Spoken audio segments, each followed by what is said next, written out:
everybody has their thing, whatever it is.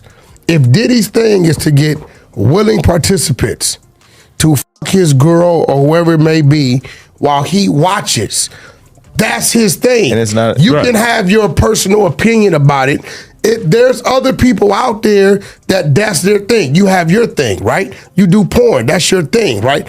So I don't look at Diddy like, I don't say he's a weirdo, right? Well, it's all the other stuff that makes him a weirdo, yeah, right? I will say the overly abusive shit. Yeah, the abusive stuff, yeah. I don't got nothing to say about whatever the fuck he was doing with willing participants. I don't give a who, long as they're of other age. But it's not just about the wild behavior, honey. This footage reveals moments that are downright embarrassing. Imagine your favorite tough guy rapper ugly crying in a corner over his ex, or that squeaky clean pop princess getting down on the dance floor like Magic Mike himself is in the room. And the hookups. This footage is uncovering more secret rendezvous than a whole season of Love Island *. We're talking married celebs caught in lip locks with people who definitely aren't their spouses, and young starlets cozying up to industry execs in ways that'll make you question every big break in Hollywood. Now you might be thinking, but haven't Diddy's parties done a lot of good? I hear you. These events raised millions for charity and delivered some unforgettable fashion moments. But with this new footage, those white parties are looking more like 50 Shades of Grey, and not in a good way. To be funny, I think, on the internet. Well, but didn't they not put it out at the time? Or did they? And then it got deleted later on. He went to put it out, and when she saw the final cut, she said, "Nah, that shit, I didn't see that. Nah, we're not putting that out." So they stopped it from. She got them to stop it, but then it came back out. But if you read the lawsuit or the articles that were posted about the lawsuit, you would have thought that Ari Spears and Tiffany Haddish were abusing children together. Exactly, because social media has no guardrails. And then on top of it, the crazy part is the mother of the kid was dropping the kid off to do the scenes, and then on top of it, Tiffany's whole thing, and everybody that knows Tiffany, and I hope she don't get mad that I'm bringing this up, and it's probably the most disappointing thing I've seen happen in the industry because I know her heart. She's a beautiful human being. She loves everybody, and she really is. She survived a lot of things. She tried to protect the story from spreading because of the kid. Because now we see the kid. Now we find the kids. You know, the internet, once you say something, now people want to dig up who's the kid. She was thinking about the kid's mental health, you know? And so when I put the video out, catching this attorney and the Rolling Stone person who's the same one writing about Diddy, same one writing about T.I., same one writing about Nicki Minaj's husband. It's the same person. When you start seeing it, same group, same attorney and journalist. When you start seeing it, you're like, hold on. So when I saw it, I recorded it and I put it out. And I went hard on his ass because I felt like he had used me to go after Nicki's husband, and I felt like I had gotten pulled into it. Once I saw what it was, I'm like, yeah, man, fuck that. So the first attorney and the first thing to come out was this story and that attorney. So at first I was like, yo, I don't know what this puff shit is about because every time I've been around, I ain't seen the weird shit. I've seen Beyonce over there. I've seen Jay over there. I've seen Nas over there. It's not like, bro, his whole party is that. People that want to participate. His whole white party was at Prince's house. This is how like deep the shit going. People that want to participate. If the parties were that crazy, like if there was really fucked up shit happening in front of everybody, then we all would have known about this 10 years ago. Yes. Do I believe there's people behind the scenes that are homosexuals that are pushing buttons? Yes.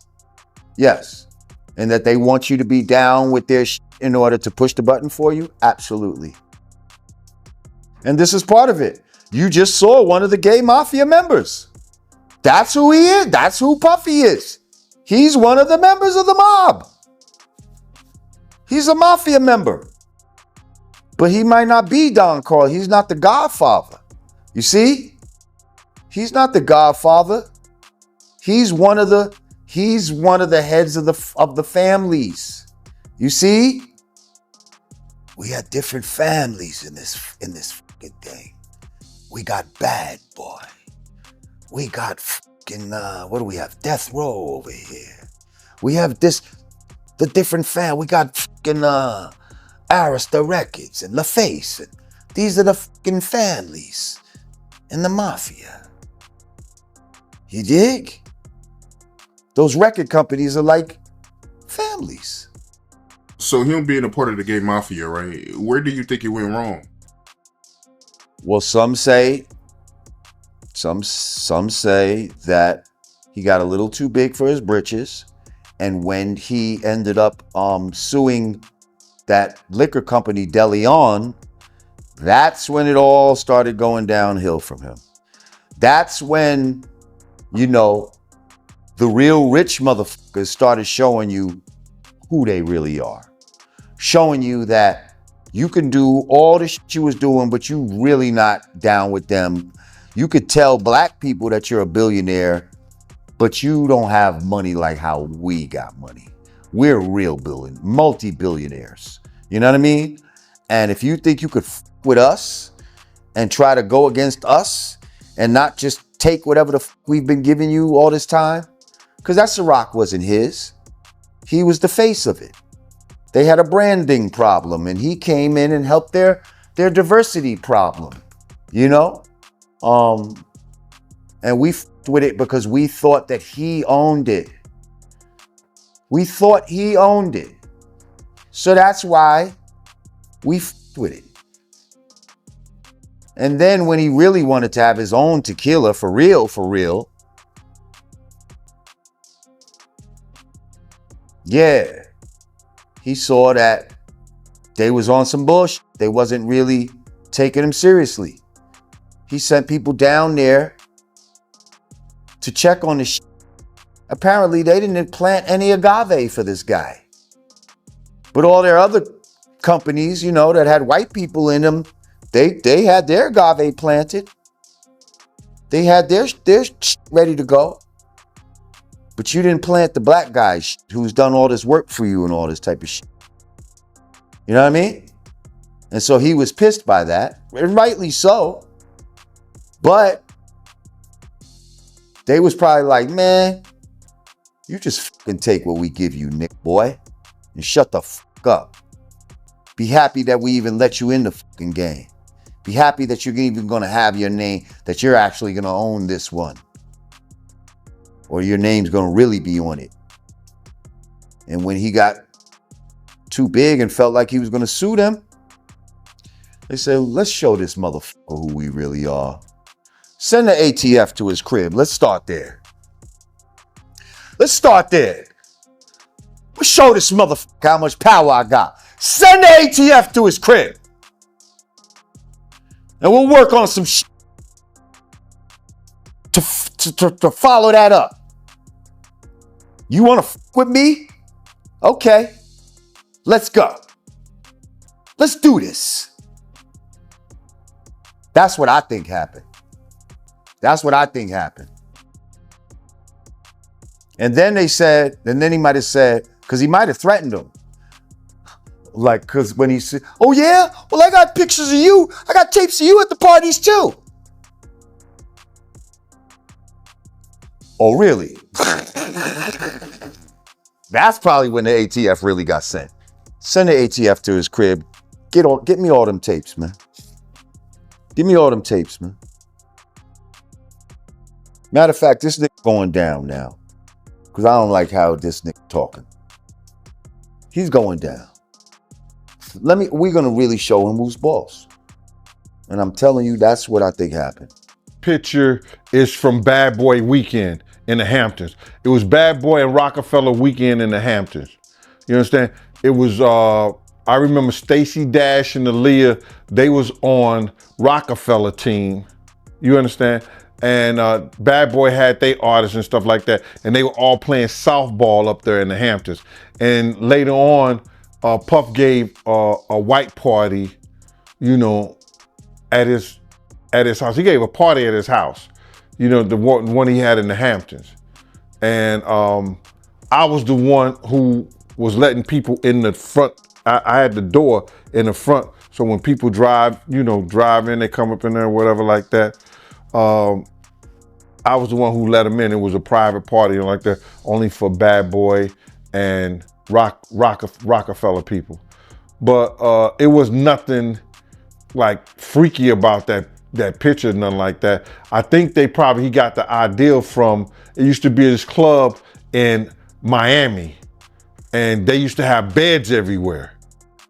So I think he was just trying to get that type of feel like from Miami, like that club was.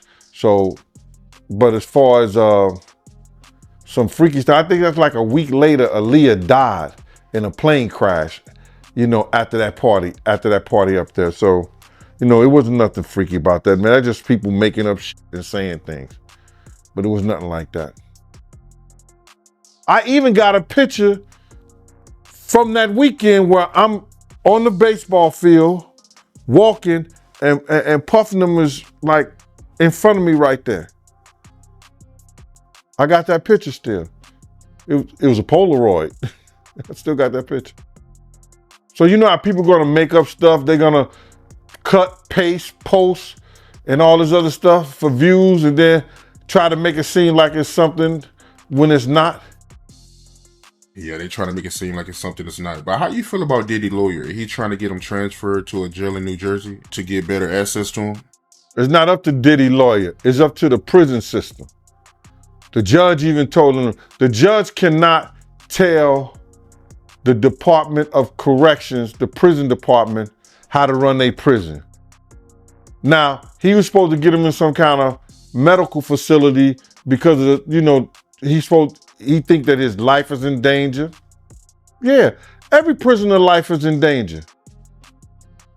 So they trying to get some special